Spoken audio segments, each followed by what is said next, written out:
예, 안녕하십니까. 오늘 말씀은 이제 좀 길어서 에레미야 31장 말씀만 읽겠습니다. 여절은 31장 31절 여호와의 말씀이니라. 보라, 날이 이르리니 내가 이스라엘 집과 유다 집에 새 언약을 맺으리라. 31장은 30장 33장의 위로의 책이라고 했습니다. 에레미야는 총 52장이 되어 있는데, 그 중에 다이아몬드 같이 가운데 회복의 말씀이 있는 것이 30장에서 34장까지입니다. 1절에서 14절은 다시 세운다는 약속을 주셨습니다. 15절에서는 15절에서 30절 남의 탓을 하지만, 남의 탓을 안 할 때부터 회복이 이루어지고, 이미 망한 북이스라엘이지만 남북이 동시에 다 하나가 되고 회복시켜 주실 것이라는 비전입니다. 또 31절에서 40절은 새 언약으로 핵심은 십자가와 성령이십니다. 새 언약이 뭐냐 하면은 신비에 심겨진다고 하는 예수님의 십자가를 말합니다. 십자가는 단번에 우리의 모든 죄를 친히 담당하시고 죄를 씻겨주신 구속의 은혜를 베푸셨습니다. 그리고 성령께서 내 마음의 주인이 되셔서 내주하심으로 나의 인생을 이끌어 가시게 되는 게 그 새 언약입니다. 여기서 근거가 되어서 이제 신약의 새 언약이 15번 정도 나오는데, 그 사도 바울도 자신을 새 언약의 일꾼이라고 소개했는데, 그 출발점이 이 에레미야 31장이라는 것입니다. 1절에서 14절을 약속이라고 말할 수가 있다고 했는데, 약속이 주는 힘은 잘 될 때만 기뻐하는 것이 아니라 늘 이 약속을 바라보면서 기뻐할 수 있는 힘이 생긴다는 것입니다. 여호와의 말씀이라 그때 내가 이스라엘의 모든 종족의 하나님이 되고 그들은 내 백성이 되리라. 여기서 그때라고 약속을 해주셨습니다. 하나님은 제일 먼저 관계 회복을 해 주신다는 약속을 해 주십니다. 하나님과의 바른 관계가 디카오시네로 하나님의 의로 나는 모든 종족의 하나님이 되시고 그들은 하나님의 백성이 되리라. 이처럼 의로운 관계가 회복되는 핵심으로 신약은 아버지와 자녀가 되는 권세를 주시고, 또 구약은 하나님은 나의 여호와가 되셔서 이스라엘 백성을 내 백성으로 통치해 주신다는 것입니다. 이 여호와께서 이와 같이 말씀하시니라. 칼에서 벗어난 백성이 광야에서 은혜를 입었나니 곧 내가 이스라엘로 안식을 얻게 하려 합니다. 이 말씀 안에는 회복의 3단계로 이제 약속을 주셨는데, 이 회복의 3단계가 이게 나와 있습니다. 첫째는 칼에서 벗어났다. 즉 출애굽으로 우리가 믿지 않는 시절 BC에서 예수님을 믿고 AD가 된 것과 같다는 것입니다. 둘째는 광야에서 은혜를 받았다는 것입니다. 그래서 회복이 되기 위해서는 반드시 광야로 우리를 보내신다는 것입니다. 광야가 어떤 곳입니까?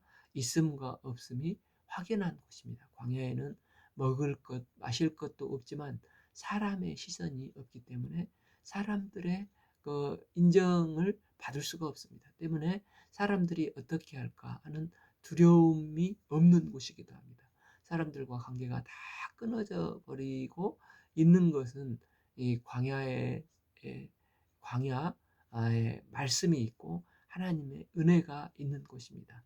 또 광야에서는 불기둥과 구름기둥으로 성령의 인도함을 받을 수 있는 곳이라는 것입니다. 이를 통해서 우리는 주님의 음성을 듣고 말씀을 체험하고 인격적으로 체험하는 것이 광야라는 것입니다. 때문에 이때 비로소 사람이 진정 이제 시선에서 자유롭고 하나님과 이 바른 관계성, 하나님과 인격적인 만남을 이룰 수 있는 곳이라는 것입니다. 세 번째 단계는 안식입니다. 안식은 내가 내려놓은 단순한 것이나 비움이나 포기보다도 더 큰 개념으로 하나님으로 충만케 채우는 게 안식이라는 것입니다. 때문에 안식일에 우리가 휴식을 하며 놀기만 하면 오히려 몸이 찌뿌둥하고 피곤하지 않습니까? 그러니까 하나님 예배를 드리는 가운데 하나님의 말씀으로 충만할 때, 하나님과 바른 관계를 맺어 생명이 될 때 참 안식이 되는 것입니다. 이 안식을 통해서 하나님이 채워주심이 있을 때 온전한 회복이 일어난다는 것입니다. 참 애적에 여호와께서 나에게 나타나서 내가 영원한 사랑으로 너를 사랑하기에 인자함으로 너를 이끌었다 하였도다. 사 처녀 이스라엘아, 내가 다시 너를 세우니 내 세움을 입었을 것이요 내가 다시 소고를 들고 즐거워하는 자들이 함께 오리라. 여기서 다시 세우리라고 하나님은 약속을 하십니다. 이 소고 들고 이제 여자들이 그 춤을 췄을 때가 홍해를 믿음으로 건넌 다음에 미리암과 그 여자들이 이 소고치며 여호와를 온 맘 다해 찬양하고 기뻐하고 감사를 표현했지 않습니까? 이처럼 다시 이제는 출 바벨론을 하는 일이 벌어질 거라는 것입니다. 아, 내가 다시 사마리아 산들이 포도를 심게 되는 심는 자가 그 열매를 따기 시작하리라. 포도나무가 열매를 맺는다는 것은 하나님께서 번성을 해 주신다는 번성하게 해주신다는 의미가 있습니다. 그러니까 이스라엘은 번성의 3대 열매가 있는데 무화과 나무, 감람나무, 포도나무라고 합니다. 그래서 이 세 가지가 없으므로 없으면 상황과 조건이 매우 안 좋은 것을 상징을 한다고 합니다. 하박국 3장 17절 비록 무화과 나무가 무성치 못하며 포도나무에 열매가 없으며 감람나무가 소출이 없으며 밭에 먹을 것이 없으며 우리에게 양이 없으며 외양간에 소가 없을지라도 반면 새 이제 축복의 열매 포도나무, 감람나무, 무화과나무가 없다는 것은 그러니까 조건이 최악인데 반면 18 나는 여호와로 말미암아 즐거워하며 나의 구원의 하나님으로 말미암아 기뻐하리로다. 하박국은 비록 조건이나 상황이 매우 나빠도 나는 오직 하나님으로 인해서 기뻐한다고 했습니다. 그러므로 어, 포도가 넘쳐난다는 것은 조건이나 상황이 좋아진다는 것으로 하나님께서 넘쳐나게 축복을 해주시고 번성을 하게 해주신다는 약속입니다. 에브라임 산지 위에 파수꾼이 외치는 날이 있을 것이라 이르기를 너희는 일어나 우리가 시온에서 올라가서 우리 하나님 여호와께 나아가자 하리라. 모든 이제 그 백성이 일어나서 달리다 쿰이 일어나다라고 했죠. 결국은 모두 일어나서 그러니까 에브라임은 북쪽이지 않습니까? 북쪽까지도 일어나서 이제 마지막 때 회복의 절정인 예배를 드릴 수 있을 거라는 것입니다. 지금 이렇게 하나님은 약속을 하셨는데 하나님께서 약속하셨다는 것은 반드시 신실하게 이루어 주시는 것입니다. 그래서 약속이 곧 현실이고 하나님은 100% 약속을 지키신다는 것입니다. 그럼 왜 하나님은 약속을 하십니까? 기쁨을 크게 해주시기 위해서 이런 약속을 하신다는 것입니다. 7. 여호와께서 이와 같이 말씀하시라 하시니라 너희는 여러 민족 앞에 서서 야곱을 위하여 기뻐 외치라. 너희는 전파하며 찬양하며 말하라. 여호와의 주의 백성이 이스라엘의 남은 자를 구원하소서 하라. 저도 이제 그 약혼을 하고 1년 정도 있다가 결혼을 했는데 이처럼 그 정혼 즉 약혼을 하고 결혼을 하게 되면 기쁨이 2배가 된다고 합니다. 그 약혼의 기간이 얼마나 일생일대에 참 구원받은 다음으로 가장 기쁘고 행복하고 감사가 넘쳐 설레이지 않습니까? 이 기간은 정말 꿈같이 마치 구름 위를 붕붕 날아가듯이 소망으로 넘쳐나는 시간입니다. 저희는 이 결혼식 기념일보다도 그래서 정혼식 기념일을 더 기념을 하고 있습니다. 이처럼 사랑하는 사람과 약혼의 시간은 결혼식 같이 미리 기뻐하라는 것입니다. 그래서 약속과 성취가 이런 의미가 있다는 것입니다. 그러므로 하나님께서 이스라엘 백성에게 약속을 주신 것은 언약 백성들이 현실에서 잘 될 때뿐만 아니라 잘 되지 않을 때도 늘 기뻐할 수 있는 약속을 주셨기 때문에 기뻐할 수 있게 하기 위함이라는 것입니다. 내가 지금은 어렵고 힘든 상황이지만 이 약혼이 이 결혼으로 이어지듯이 다시 이 언약 백성인 나에게 반드시 결혼이 이어진다. 이 약속이 지켜진다. 그래서 회복시켜진다. 이러므로 약속을 해주심으로 소망을 갖게 하시는 것이라는 것입니다. 우리는 정혼을 하면 시간이 지나면 당연히 결혼이 이루어지듯이 하나님이 주신 약속을 굳게 붙잡고 있으면 시간이 되면 반드시 이루어집니다. 지금 고난이 있어도 약속으로 인해서 정혼할 때도 결혼한 것처럼 늘 기뻐할 수 있습니다. 약속과 성취를 말할 때 신학에서는 또 이 표현이 이미와 아직이 있는데, 이는 그 약속으로 인해서 이미 주님께서 구속을 해 주셨지 않습니까? 그래서 장차 성취된 될 것을 내가 믿는 것입니다. 그래서 믿음으로 믿음을 바라는 것들의 실상이라는 말씀처럼 믿음으로 약속이 나의 현실에서 이루어진 것을 믿고 지금 누리는 것이라는 것입니다. 이게 약속의 힘이라는 것입니다. 그래서 약속의 백성들은 항상 기뻐할 수 있습니다. 그런데 항상 기뻐할 수 없는 것이 왜입니까? 약속을 받지도 않아놓고 약속에 대한 믿음도 없으면서 항상 기뻐할 수는 없는 것입니다. 그러면서 그들은 이제 가봐야 죽어봐야 알아. 이런 말을 하는데, 그러면서 그들은 깊은 곳에 불안과 두려움으로 인생을 살고 죽은 다음에 땅을 치면서 후회하고 영원한 영벌에 처하게 되는 것입니다. 그래서 이미 천국을 맛본 사람하고는 근본이 다릅니다. 이 땅에서 힘있게 살게 되고 또 이제 때가 되면 약속의 때가 되면 약속대로 하나님은 우리를 온전한 회복을 이루어 주실 것입니다. 이럴 때 어떤 일이 벌어집니까? 8절 보라, 나는 그들을 북쪽 땅에서 인도하며 땅 끝에서부터 모으리라. 그들 중에는 맹인과 다리 저는 사람과 잉태한 여인과 예산한 여인이 함께 있으며 큰 무리를 이루어 이곳으로 돌아오리라. 결과적으로 약한 자들도 약속의 잔치에 들어간다는 것입니다. 이제 포로에서 돌아올 때 똑똑한 사람, 건강한 사람들만 돌아올 거라고 생각하기 쉬운데, 맹인, 전원자, 잉태하는 여인, 마계산에서 산후조리도 못한 여인이 이동하기가 힘들고 약한 사람들인데 그때가 되면은 다 돌아온다는 것입니다. 무슨 말씀입니까?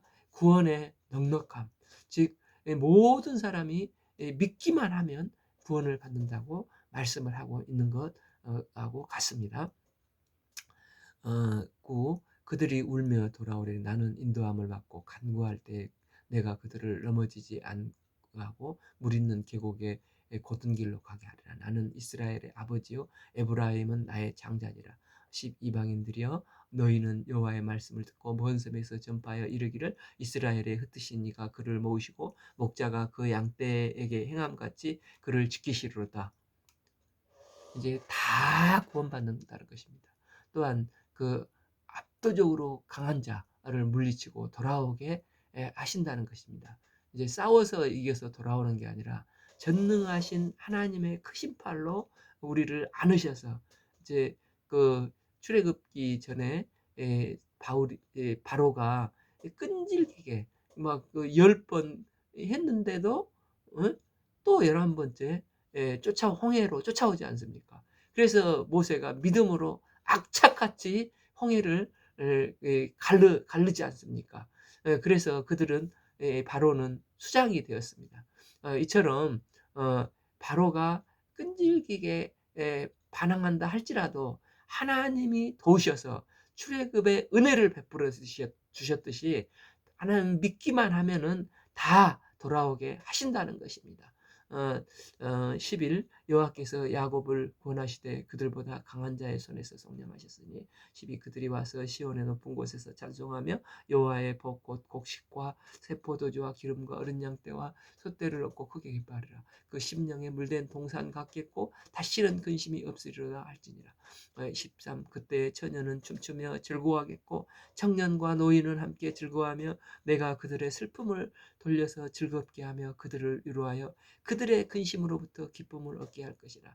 14 내가 기름으로 제사장들의 마음을 흡족하게 하며 내 복으로 내 백성을 만족하게 하리라. 여호와의 말씀이라. 그러니까 약속이 성취되는 날, 그날을 말하고 있습니다. 이처럼 회복될 때 주님은 기쁨을 주시는데 근심을 겸하여 주시는 기쁨이 아니라 온전한 기쁨을 주신다는 것입니다. 우리가 약속의 힘을 믿고 미리 기뻐하며 잘 될 때, 어려울 때도 늘 기뻐하며 또 그날에 기뻐할 수 있는 또 기뻐하는 수 있는 성도들이 되시기를 기도합니다. 15절에서 30절은 누구도 탓하지 않을 때 회복과 하나님이 되심이 이루어진다는 것입니다. 그 악한 자의 시대는 특징이 지도자가 책임을 지려하지 않고 걸핏하면 참 거짓말하고 남 탓을 하는 것입니다. 그러면 이제 재앙이 일어나는 것입니다. 그런데 이제 그 그날에 회복이 될 때는 남 탓을 하지 않고 내가 잘못했습니다. 내가 책임지겠습니다 하고 하나님 앞에 책임지고자 할 때 그때부터 이제 회복의 역사가 일어나기 시작한다는 것입니다. 15 여호와께서 이같이 말씀하시니라. 라마에서 슬퍼하며 통곡하는 소리가 들리니 라헬이 그 자식 때문에 애곡하는 것이라. 그가 자식이 없어서 위로받기를 거절하였도다. 여기서 이게 라마는 예루살렘에서 북쪽으로 8km 떨어진 곳인데 이곳에서 이제 바벨론으로 끌려가는 포로들이 다 집결해서 거기서 쇠사슬에 물려서 묶여서 라마로 이제 저기 라마에서 바벨론으로 끌려갔는데 이 통곡의 장소라는 것입니다. 그런데 이 장소는 라헬이 죽어서 묻힌 것이 아닙니까? 야곱이 14년을 한결같이 사랑해서 결혼한 라헬은 애가 없었습니다. 그래서 어렵게 요셉을 낳았고 이어서 둘째 베냐민을 출산하다가 거기서 라헬이 죽었습니다. 그때 피부치를 놔두고 죽어가는 라헬의 마음이 어떠했겠습니까? 그 라헬의 애통함이 지금 포로로 이제 끌려갈 백성들을 바라보는 하나님의 마음이라는 것입니다. 신약성경 그 마태복음 2장에서 이 말씀이 인용되면서 성취되었다고 말씀하지 않습니까? 메시아의 탄생으로 큰 기쁨의 좋은 소식이 온 천하에 미쳤는데 그런데 헤롯은 이제 예수님을 죽이고자 2살 아래의 남아들을 다 살아요라고 명령을 했는데 그래서 그 통곡이 끊이지 않아서 에레미야 31장 말씀이 성취됐다고 말씀하고 있는 것입니다. 그렇지만 이제 메시아 되신 예수님께서 십자가에서 부활하셨기 때문에 우리는 온전히 기뻐할 수가 있습니다. 이런 배경으로 나엘은 애통한 슬픔을 상징하는데 하나님의 마음이 이렇게 슬프다는 것입니다. 16 여호와께서 이같이 말씀하시니라. 내가 울음소리와 내 눈물을 멈추리라. 내 이를 삭슬 받을 것인즉 그들이 대적의 땅에서 돌아오리라. 여호와의 말씀이니라. 17 너의 장래에 소망이 있을 것이라. 너의 자녀가 자기들의 지경으로 돌아오리라. 여호와의 말씀이라. 아멘. 그들이 범죄하고 끝까지 회개치 않음으로 잡혀갔지만 돌아오게 될 것이라고 메시아가 오심을 구원의 축복이 임한 것 같이 그들도 축복의 싹이 포장될 것이라고 말씀하십니다. 아멘. 18 에브라임이 스스로 탄식함을 내가 분명히 들었나니 주께서 나를 징벌하심에 멍에에 익숙하지 못한 송아지 같은 내가 질병을 받았나이다. 주는 나의 하나님 여호와시 나를 이끌어 돌이키소서. 그리하시면 내가 돌아오겠나이다. 이제 이스라엘의 징벌로 인해서 탄식하며 회개하는데 돌아가는 것도 하나님의 은혜가 아니면 안 된다는 것을 이제 그들은 고백을 합니다. 19 내가 돌이킨 후에 뉘우쳤고 내가 교훈을 받은 후에 내가 볼기를 쳤사오니 이는 어렸을 때 치욕을 짐으로 부끄럽고 욕됨이니이다 하도다. 20 에브라임은 나의 사랑하는 아들 기뻐하는 자식이 아니냐. 내가 그를 책망하여 말할 때마다 깊이 생각하노라. 그러므로 그를 위하여 내 창자가 들끓이니 내가 반드시 그를 불쌍히 여기리라. 여호와의 말씀이라. 그러니까 하나님과 하나님의 백성의 관계를 부모와 자식과의 관계로 표현을 하시면서 이제 에브라임이 북이스라엘이지 않습니까? 북이스라엘이 멸망하면서 이 고통당한 모습을 하나님이 보실 때 창자가 끊어지는 것 같은 고통을 당하셨다는 것입니다. 13 처녀 이스라엘아 너의 징표를 세우며 너의 편말을 만들고 큰 길 곧 내가 전에 가던 길을 마음에 두라. 돌아오라. 내 성읍으로 돌아오라. 그러니까 남유다도 이제 회개하고 돌아오라는 것입니다. 22 반역한 딸아 내가 어느 때까지 방황하겠느냐. 여호와의 새 일을 세상에 창조하였나니 곧 여자가 남자를 둘러싸이리라. 그러니까 남유다도 지금 포로가 되어 이제 장차 끌려가는 모습이 하나님은 마치 창자가 끊어지듯이 아프지만 그러나 하나님께서 새 일을 창조하셔서 안식 후에는 반드시 돌아오게 할 것인데 그곳에 큰 길을 내서 이정표를 세우고 정확하게 돌아오게 하시는 새 일을 행하실 것을 말씀하고 있습니다. 23 만군의 여호와 이스라엘의 하나님께서 이와 같이 말씀하시느니라. 내가 그 사로잡힌 자를 돌아오게 할 때 그들이 유다 땅과 그 성읍들에서 다시 이 말을 쓰리니 곧 의로운 처소여 거룩한 산이여 여호와께서 내게 복 주시기를 원하노라 할 것이며 24 유다와 그 모든 성읍의 농부와 양떼를 인도하는 자가 거기서 함께 살리니 25 이는 내가 그 피곤한 심령을 상쾌하게 하며 모든 연약한 심령을 만족하게 하시기로 상쾌하게 하고 만족하게 하셨다는 것입니다.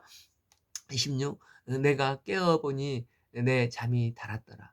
그러니까 유다가 회복이 되어서 상쾌하고 만족하게 될 축복을 허락하여 주셨는데 에레미야가 꿈을 통해서 이 계시를 받았다는 것을 말씀하고 있습니다.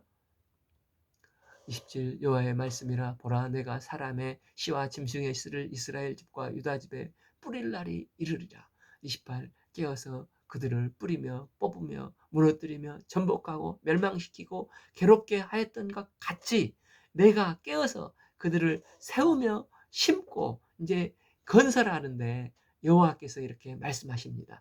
여기서 씨를 말씀하시는 것은 유다를 다시 번성하게 씨를 뿌리듯이 그가 씨가 나면 30배, 60배, 100배 수없이 열매를 맺지 않습니까? 이처럼 하나님께서 유다를 번성하게 세우시며 심으실 것을 약속하고 계십니다.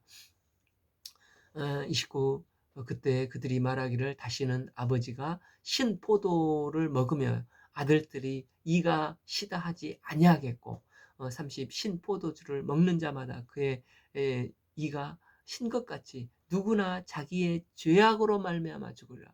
그러니까 아버지 탓하지 않고 나의 죄악으로 말미암아 이제 죽으리라. 이렇게 회개를 한다는 것입니다. 이제 바벨론으로 이제 포로로 잡혀간 백성들은 불만이 너무 많아고 아무것도 안 하고 드러 누워 있었습니다. 그래서 하나님께서 이제 에스겔에게 참 말씀을 주셔서 에스겔이 평생 그들을 하나님 앞에 일으켜 세우는 사역을 감당했지 않습니까? 그때 거짓 선지자들은 이 참 이렇게 된 이유가 너희 조상들의 죄 때문에 조상들의 죄가 쌓여서 이렇게 심판을 받는다고 해서 모든 책임을 그들의 죄가 아니라 조상들이라고 책임 회피를 하면서 마치 아버지가 신포도주를 먹어서 아들이 먹지도 않은 포도였는데 이제 그 이가 시게 된다. 이게 조상 때문에 그렇다는 것입니다. 자기는 문제가 없는데 부모님 때문에 조상 때문에 그렇다. 누구누구 때문에 그렇다는 것입니다. 그러면 하나됨이 깨지고 분열이 일어나고 회복이 안 되고 나무 탓만 하게 되는 것입니다. 반면에 나중에 돌아왔던 사람 중에 3차 귀환으로 귀환을 이끌었던 지도자가 누구였습니까? 느헤미야가 아닙니까? 느헤미야는 하나님께서 어, 소식을 하나냐에게 이 소식을 듣고 예루살렘이 불타고 성벽이 무너졌다. 그럴 때 에레미야의 반응이 무엇이었습니까? 그는 기도하면서 1장 6절 나와 내 아버지의 집이 범죄하여 7절 주를 향하여 크게 악을 행하여 주께서 주의 종 모세에게 명령하신 계명과 율례와 규례를 지키지 아니하였나이다.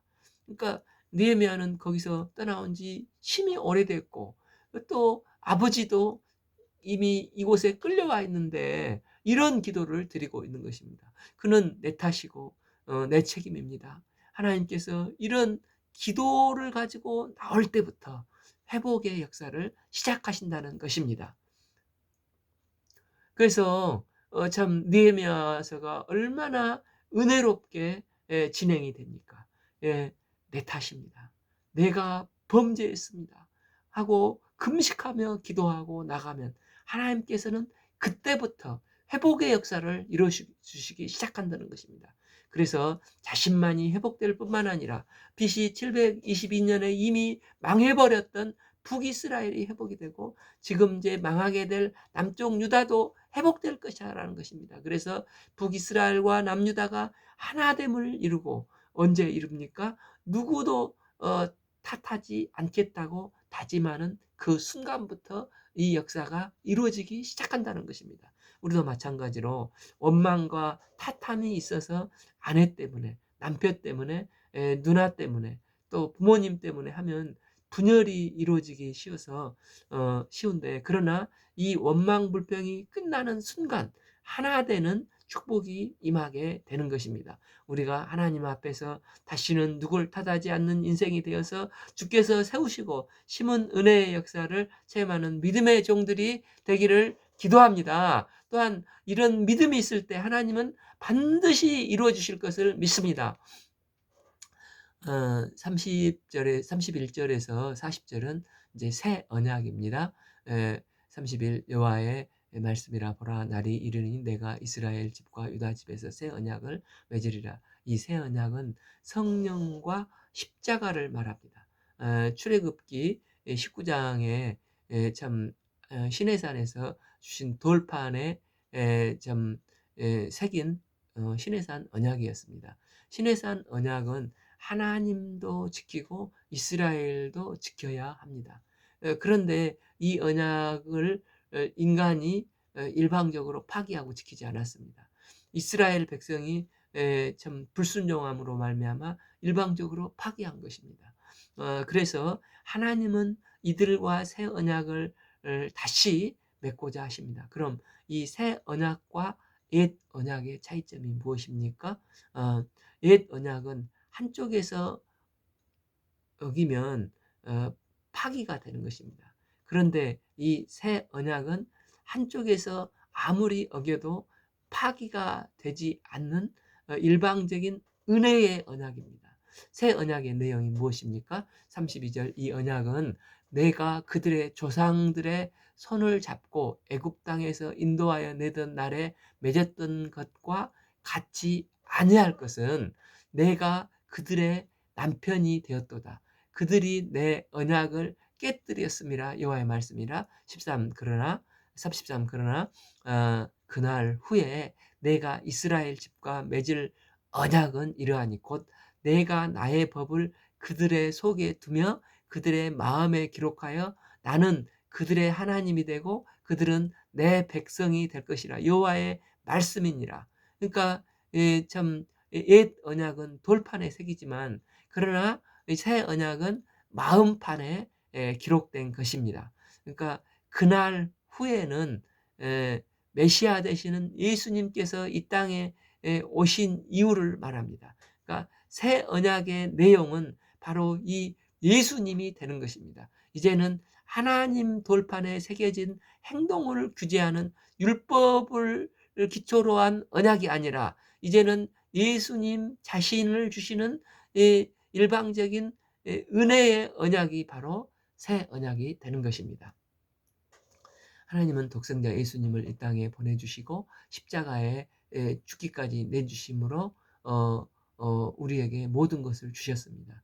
그래서 누구든지 이 예수님을 믿는 자는 멸망치 않고 영생을 얻게 됩니다. 이 예수님을 믿기만 하면 그 크신 은혜로 죄사함의 구속의 은혜를 받고 새 언약 백성이 되는 것입니다. 또한 옛 언약은 돌판에 새겨졌다면 이 새 언약에는 그래서 우리 마음판에 새겨졌다고 약속을 하십니다. 누구를 가리킵니까? 누가복음 22장 2절 예수님께서 이제 저녁 먹으신 후에 잔도 이와 같이 하여 이르시되 이 잔은 내 피로 세운 새 언약이니 곧 너희를 위하여 붓는 것이라고 했습니다. 나를 위하여 우리를 위하여 붓는 것이라고 했습니다. 사도 바울은 고린도 11장 25절에서 고린도전서 11장에서 이 말씀을 똑같이 인용하면서 사도 바울은 자신을 새 언약의 일꾼이라고 자신을 소개하고 있습니다. 그러면서 히브리서 10장 15절 또한 성령이 우리에게 증언하시되 10일 주께서 이르시고 그날 후에 그들과 맺은 언약이 이것이라 하시고 이 내용이 반복되어서 나옵니다. 이 새 언약의 핵심은 성령 하나님입니다. 하나님께서 성령을 부어주셨습니다. 우리의 마음에 할례를 행해 주셨습니다. 그래서 어떤 이제 규정도 어떤 율법도 우리 마음을 바꾸는데 한계가 있지만 그러나 성령께서 우리에게 임하시면 우리의 마음이 영원히 바뀌게 되는 것입니다. 요한복음 3장에서 예수님은 니고데모에게 예수께서 대답하여 이르시되 진실로 진실로 내게 이르노니 사람이 거듭나지 아니하면 하나님 나라를 볼 수 없다. 구원에 이룰 수 없다. 말씀을 하셨습니다. 그래 우리는 물과 성령으로 거듭난 하나님의 영이 마음 가운데 내주하시는 하나님의 거룩한 성전, 구원받은 하나님의 백성입니다.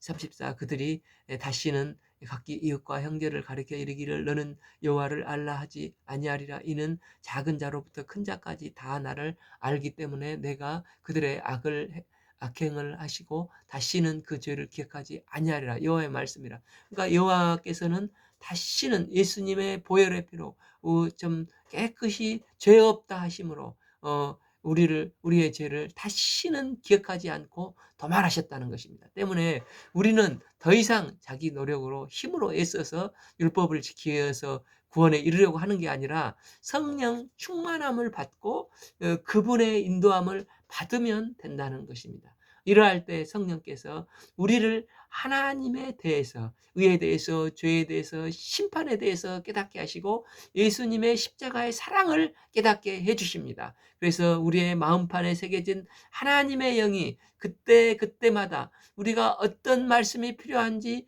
보혜사 성령께서 친히 생각나게 하시고 또 책사가 되어서 카운셀러가 되어주시고 또 갈 길을 밝히 보여주시고 인도해 주시고 보호해 주시고 항상 내 안에 영원히 내주에 계신다는 것입니다. 죄악된 본성을 가진 저희가 어떻게 변화가 될 수 있습니까? 하나님께서 새 마음, 새 영을 부어주실 때 가능합니다. 스가랴서 4장 6절 만군의 여호와께서 말씀하시되 이는 힘으로 되지 아니하며 능으로 되지 아니하며 오직 나의 영으로 되느니라. 우리가 성령의 인도함을 받아서 저희 마음판에 새겨진 새 언약의 영이 우리 삶을 온전히 인도할 것을 믿습니다. 이렇게 될 때 어떤 일이 일어납니까? 35절에서 40절은 영원히 무너지지 않는 새 예루살렘 도성을 건설하셔서 그곳으로 인도하겠다고 약속을 하셨습니다. 새 예루살렘은 가깝게는 이 땅에 세워진 예수 그리스도의 몸된 교회인 바로 저와 여러분입니다. 그러나 궁극적인 예루살렘의 도성은 장차 임하게 될 새하늘과 새 땅의 새 예루살렘입니다. 35 여호와께서 이와 같이 말씀하셨으니 그는 해를 낮의 빛으로 주셨고 달과 들을 밤의 빛으로 정하였고 바다를 뒤흔들어 그 파도로 소리치게 하니 그의 이름은 만군의 여호와니라. 36 이 법도가 그 앞에서 패할진대 이스라엘 자손도 내 앞에서 끊어져 영원히 나라가 되지 못하리라. 여호와의 말씀이니라. 하나님은 우주 만물을 창조하시고 운행해 가십니다. 하나님은 한 번이라도 깜빡 주무셔서 내일 해가 안 뜨는 날이 없습니다. 하나님은 어떤 일이 있어서 반드시 해가 뜨게 하시고 또 달이 뜨게 하시고 이 질서를 운행하십니다. 이처럼 우리 마음판에 새겨진 언약은 영원하며 한 번 택한 백성들을 하나님은 결코 버리지 않으실 거라고 약속을 하셨습니다. 갈라디아서 3장 27절 누구든지 그리스도와 합하기 위하여 세례를 받은 자는 그리스도로 옷을 입었느니라. 29절 너희가 그리스도의 것이면 곧 아브라함의 자손이요 약속대로 유업을 이을 자니라. 아멘. 바로 신약시대의 십자가의 은혜로 우리가 우리 가운데 내주하시사 영원히 함께 하시는 성령님의 인도로 말미암아 자라가는 천국 백성인 것입니다. 37 여호와께서 이와 같이 말씀하시니라. 뒤에 있는 하늘을 측량할 수 있으며 밑에 있는 땅의 기초를 탐지할 수 있다면 내가 이스라엘 자손에 행한 모든 일로 말미암아 그들을 다 버리리라. 여호와의 말씀이니라. 38 보라 날이 이르리니 이 성은 하나넬 망대로 모퉁이의 문에 이르기까지 여호와를 위하여 건축될 것이라. 여호와의 말씀이니라. 39 측량줄이 곧게 가렙 언덕 밑에 이르고 고아로 돌아 40 시체와 제 모든 골짜기와 기드론 시내에 이르고 모든 고지 동쪽 마문의 모퉁이 이르기까지 여호와의 거룩한 곳이니라.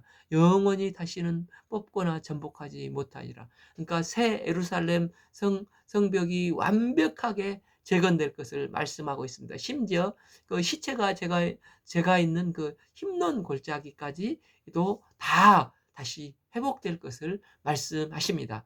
그러니까 우리 마음에 새 언약이 예수님의 보혈의 피의 은혜로 새겨져 있는 것이 얼마나 큰 은혜요, 축복이요, 영광입니까? 우리가 매일 마음판에 하나님의 말씀을 새겨 성령님의 인도함을 받아서 영원하신 도성 새 예루살렘을 향해 가는 축복된 삶이 되기를 기도합니다. 오늘 말씀은 에레미야 31장입니다. 감사합니다.